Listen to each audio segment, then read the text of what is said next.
I'm very sad to report to this House that the 2022 Global Gender Gap Report ranked Australia 43rd in the world for gender equality.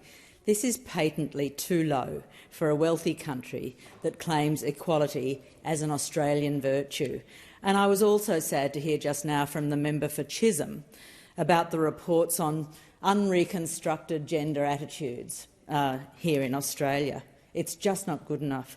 The overall gender pay gap worsened during COVID, and the figures I understand are at 22.8, a bit different from what you've said, but still appalling, and I guess it depends on how it's measured. Not good enough. It's absolutely urgent that the gap closes rather than widens again. We Greens have called for a number of reforms towards achieving this.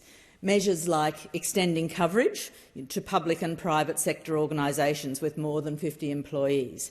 Measuring, that means actually looking at whether existing policies are implemented and what impact they are really having. Publishing employer data of pay levels rather than just general sort of sector-by-sector reportage. Requiring real action, making employers actually take action to close the gender pay gap and making the employers who are not doing this ineligible for government grants and contracts. Requiring reportage, making employers publish the number of sexual harassment complaints made and what action is taken in response. Collecting intersectional data to identify hurdles for particular groups of women and designing targeted approaches to addressing specific pay gaps. Some of these recommendations are being implemented in this bill and the revised minimum standards instruments. It's encouraging to see that this bill will require WGEA to publish employer-level gender pay gap data, will require relevant employers to report to their governing bodies, and will recognise sexual harassment and discrimination as gender equality indicators. It's also encouraging that the new minimum standards instruments provide for more detailed reporting to bridge the gap between policy and action. So it's great that we're taking these important steps towards transparency, accountability and reporting of the gender pay gap. Because, as my colleague Senator Larissa Waters has noted, you cannot fix a problem you do not understand, and you cannot understand a problem without clear, consistent and meaningful data. So today I just want to take this opportunity to talk about the bigger picture of what we urgently need to really address the gender pay gap and gender inequality in Australia. Firstly, we need real above-inflation wage rises in feminised industries like nursing and cleaning. Not just lip service to that. We need paid parental leave of 12 months with super contributions and provision to ensure more equal sharing of care between partners.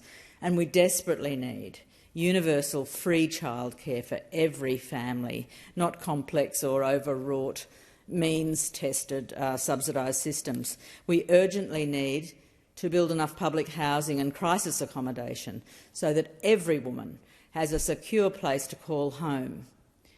I note that currently Labor's offering on housing is going to see more women in need of affordable housing by the end of that policy than currently, and I think that that's just not good enough.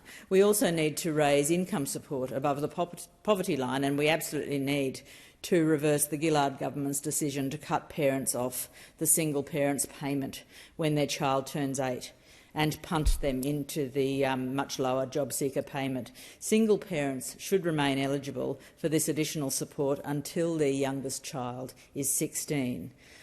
All this would give all women the economic and social security and independence needed to live flourishing lives, to not have to choose between family and career, to be valued for the work they do, to escape situations of domestic violence.